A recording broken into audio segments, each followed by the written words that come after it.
For the Timberwolves, there are few NBA arenas that have been as miserable to visit as the FedEx Forum. Minnesota has emerged from this building victorious only 2 times in the team's last 15 visits here. No time like the present to rewrite that history. We side where we at. Back home, home. Lights out, man. Butler takes it and makes it. The Timberwolves are finally on the board.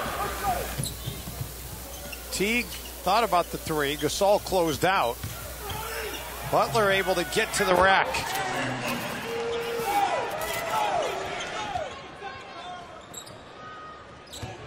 They go to Butler again, and he delivers again.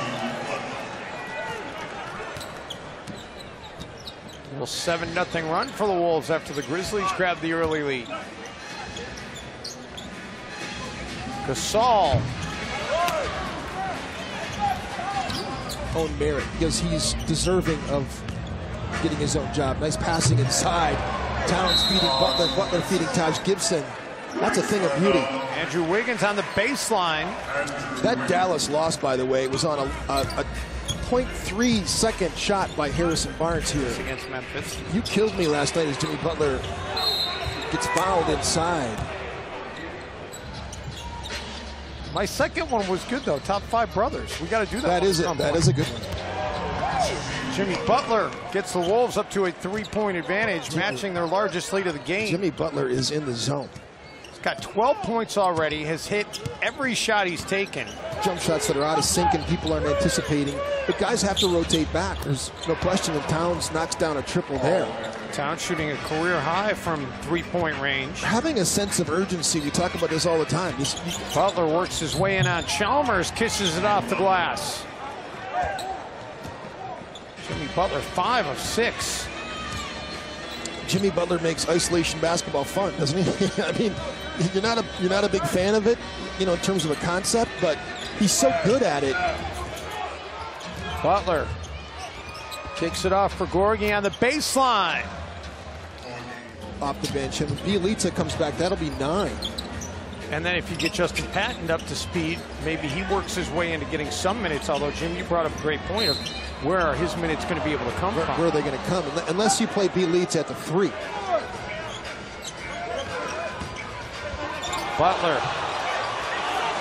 Well, Jimmy Butler, where would the Wolves be without him tonight? He's 6 of 8 from the field with 17 points. J.B. Bickerstaff is calling for the push-off, but Jimmy Butler just... Timberwolves giving up the 18. They only give up 17.3 per game. Especially with all the minutes Tyreke Evans has been playing, running the pick and roll. Yeah, but I mean, they're just going to be more dynamic when those two are together. Jimmy Butler again knocking down shots for Minnesota, keeping them in the game. This might have to be a Twitter question we put out there to the fans, because you get a lot of blowback in questions like this. Butler with the shot clock down to 5 gets it back to a 1-point game. Jimmy Butler's moving up the ranks of great Minnesota all-timers. He's got another 20-point game. It's his 9th in the last 14. Towns feeds Butler underneath and 1 as Jimmy gets hit. That's how you cut out of a post-up. Karl Anthony Towns, they're doubling him. Yeah, well, threw it up. Towns comes down with it. Butler this time does attack the paint, gets to the rack and puts it in, and the Timberwolves back on top, a 9-2 run. And Jimmy Butler has 26 points. Wolves just 2 and 13 their last 15 trips here, dating back to 2009. Butler gets free on the baseline, and Taj finds him. He used James Ennis's aggressiveness against him that time. He just shed James Ennis and just went right down the baseline. Beautiful play by Jimmy Butler. And a timeout is taken by the Grizzlies. You've missed 9 straight shots, and it's a 3-point game. T gets it into Butler. He's got Harrison on him.